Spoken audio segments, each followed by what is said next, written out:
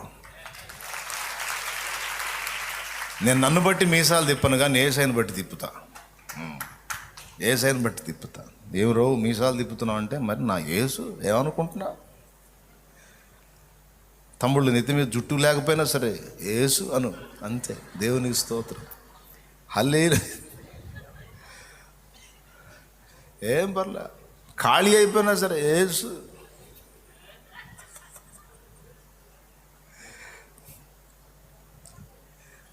దేవుని మహిమ.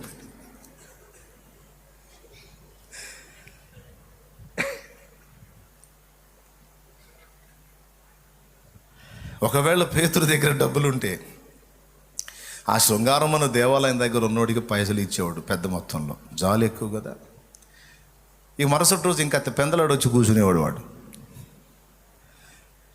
నిన్న మంచి గిరాకి తగిలిందని, కానీ ఎప్పటికీ అక్కడ కూర్చోకుండాన్నట్లు, వెండి బంగారములు నా యొద్ద లేవు, కానీ నేను కలిగి ఉన్న నజరేయుడు యేసు నామమునలే అంటే ఎన్ని డబ్బులు పెట్టినా బాగు, కానీ వాని పాదములు తత్క్షణమే బాగుపడి వాడు గంతులు వేసి దేవుని మహిమపరచసాగాను. చూడండి, డబ్బుతో సమస్తము సాధించవచ్చు అంటారు. లేదు, డబ్బిస్తే జూనియర్ భిక్షగాడిని సీనియర్ భిక్షగాడిని చేసిన వాళ్ళు అవుతాం. డబ్బిస్తే ఇంకా ఫిక్స్ అయిపోయి అవసరమైతే ఇంకా 2-3 వేషం వేయించాడు పక్కన పెట్టుకుంటాడు. అసలు ఎప్పటికీ అడుక్కునే పరిస్థితి లేకుండా వాడిని లేపి నిలిపి గంతులు వేయించి నడిచి వాని టోటల్ లైఫ్ని మార్చేసే అద్భుతమైన కృప పేతురు పొందాడు. ఇప్పుడు చెప్పండి, డబ్బా దేవుడా? మనుషుల దయ? మాస్టర్ దయ? లెక్చరర్ దయ? పై అధికారి దయ? ప్రమోషన్కి, ట్రాన్స్ఫర్కి ఎవరు దయదలచాలా? ఆయన దయదలచాలంటే మనం ఎక్కడ ఉండాలా? అధికారులు కాళ్ళ దగ్గర ఉండాలా? మీరు పొద్దున్న రమ్మన్నారు అయ్యగారు, మధ్యాహ్నం అయింది అయ్యగారు, పొద్దున అన్నంకి వచ్చాను అయ్యగారు, మీ దయ కోసం. అరే ఎవడిగారు బోడి దయ. ఈ టైం ఏదో నువ్వు యేసయ్య దగ్గర ఉంటే